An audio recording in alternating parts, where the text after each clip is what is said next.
किसी प्रकार का लोकतंत्र में लाठीचार्ज वगैरह दुखद है। यहाँ पर जो सरकार है नीतीश जी की, इस सरकार का एक कैरेक्टर रहा है, कोई भी आता है लोकतांत्रिक तरीके से अपनी बात रखने तो सरकार लाठीचार्ज को सबसे आसान जरिया मानती है।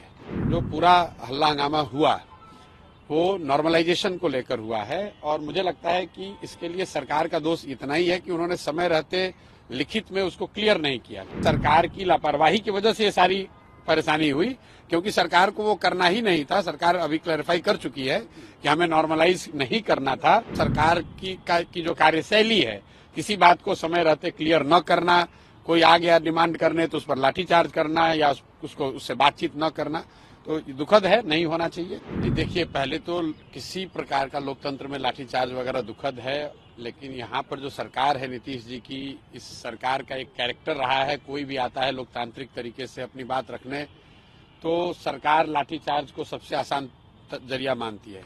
तो लाठीचार्ज की तो एकदम बिल्कुल निंदा करते हैं, नहीं होना चाहिए। और अगर किसी ने किया है, कोई अधिकारी दोषी है तो उस पर कार्रवाई होनी चाहिए। एक बच्चे को मुझे बताया गया है कि चोट लगी है, वो हॉस्पिटल में है। हम लोग अपनी ओर से कोशिश कर रहे हैं कि उनको जो वहाँ मदद हो सकती है, शायद उनका पैर टूट गया है। जहाँ तक विषय की बात है, तो जो पूरा हल्ला हंगामा हुआ वो नॉर्मलाइजेशन को लेकर हुआ है और मुझे लगता है कि इसके लिए सरकार का दोष इतना ही है कि उन्होंने समय रहते लिखित में उसको क्लियर नहीं किया। क्योंकि कल तो सरकार ने, अब जब हंगामा होने के बाद बता रहे हैं कि नहीं ऐसी कोई बात नहीं है, एग्जाम एक ही पेपर से होगा या कोई इसमें नॉर्मलाइजेशन की बात नहीं, तो मामला वो खत्म है। तो ये दिखाता है कि सरकार की लापरवाही की वजह से ये सारी परेशानी हुई, क्योंकि सरकार को वो करना ही नहीं था। सरकार अभी क्लैरिफाई कर चुकी है कि हमें नॉर्मलाइज नहीं करना था, नहीं करना है, एग्जाम एक ही शिफ्ट में होगा, एक ही क्वेश्चन पेपर होगा, तो ऐसा सच कोई मामला नहीं है। लेकिन कल जो बात हुई वो सरकार की जो कार्यशैली है, किसी बात को समय रहते क्लियर न करना, कोई आ गया डिमांड करने तो उस पर लाठीचार्ज करना या उससे बातचीत न करना, तो दुखद है, नहीं होना चाहिए। लेकिन दो मांगे हैं अभ्यर्थी की, एक मांग तो थी सर्वर को वापस से आप रिओपन। नहीं, देखिए, वो सर्वर की मांग नहीं है। अभ्यर्थियों की, कुछ अभ्यर्थियों की शायद, जहाँ मुझे मेरी जो समझ बनी है कि वो ये चाहते हैं कि फॉर्म भरने के लिए डेट को और एक्सटेंड किया जाए। सरकार का ऐसा कहना है कि पहले ही एक बार डेट एक्सटेंड किया जा चुका है 20-22 दिनों के लिए। तो मुझे लग रहा है कि ज्यादातर लोगों को चूंकि एक बार अवसर दे दिया गया है, तो फिर से अब उसका डेट एक्सटेंड करना नहीं करना वो सरकार का निर्णय है। सरकार करे तो कोई दिक्कत नहीं है, लेकिन अगर किसी वजह से सरकार नहीं करना चाह रही है, क्योंकि लॉजिस्टिकली कई चीजें चेंज करनी पड़ेंगी, तो वो कोई बहुत बड़ी बात नहीं है। विद्यार्थियों पर या समाज के किसी वर्ग के बात पर, प्रोटेस्ट पर, उनके लोकतांत्रिक अधिकार पर लाठीचार्ज कराना वो एक तरह से गलत है।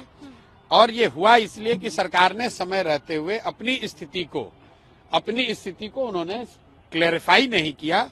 अगर उन्होंने क्लैरिफाई कर दिया होता तो बच्चे यहाँ जमा नहीं होते, ये लाठीचार्ज जैसी कोई गलत काम हुआ नहीं होता। ममता बनर्जी ने कहा है कि अगर कांग्रेस नहीं लीड कर सकती है तो टीएमसी की जो लीडर है ममता बनर्जी, वो इंडिया ब्लॉक को लीड करेंगी। भाई, ममता जी सीनियर लीडर हैं, वो इंडिया कोalition वाले लीडर वाले जाने कि कौन लीड करेगा कौन नहीं करेगा, हम उस पर क्या टिप्पणी कर सकते हैं। कोई भी जो गठबंधन है, कोई गठबंधन या कोई कोalition है, ये उनका इंटरनल मामला है कि वो उसको कौन लीड करेगा।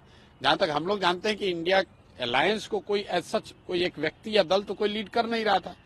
अभी जब पिछले 1.5-2 बरस से जब से इंडिया अलायंस बना है, उसमें कोई एक व्यक्ति को नियुक्त नहीं किया गया है कि कोई संयोजक के तौर पे। आप लोग तो देखा, नीतीश कुमार उस गठबंधन में थे, संयोजक बनने गए थे, लोगों ने इनको बनाया नहीं तो बेचारे रूठ के फिर वापस चले आए। तो इंडिया गठबंधन का कोई संयोजक अभी तो है नहीं। बाई डिफॉल्ट कांग्रेस चूंकि सबसे बड़ी पार्टी है, तो कांग्रेस के नेतागण उसको चलाते हुए दिखते हैं। तो ममता बनर्जी जी ने अगर मांग रखी है तो इंडिया गठबंधन का मामला है, हम लोग उस पर क्या कह सकते हैं। चाहे समाजवादी पार्टी की बात हो, अडानी वाले प्रोटेस्ट पे पार्लियामेंट में उन्होंने साथ नहीं दिया। अब देखिए, ये राजा ने कहा कि मेरे भाई, ऐसा है, ये उनका मामला है, इस पे प्रशांत किशोर की कोई टिप्पणी नहीं है। आप बिहार से संबंधित अगर कोई सवाल है तो कीजिए।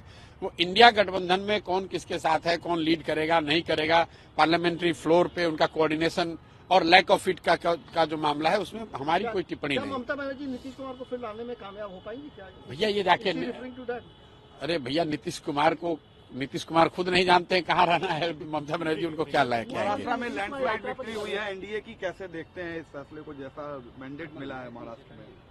भाई, हरियाणा और महाराष्ट्र ये दिखाता है कि जो लोग भी विपक्ष की राजनीति कर रहे हैं, जो भाजपा को हराना चाहते हैं, उनको लंबी और कड़ी मेहनत करनी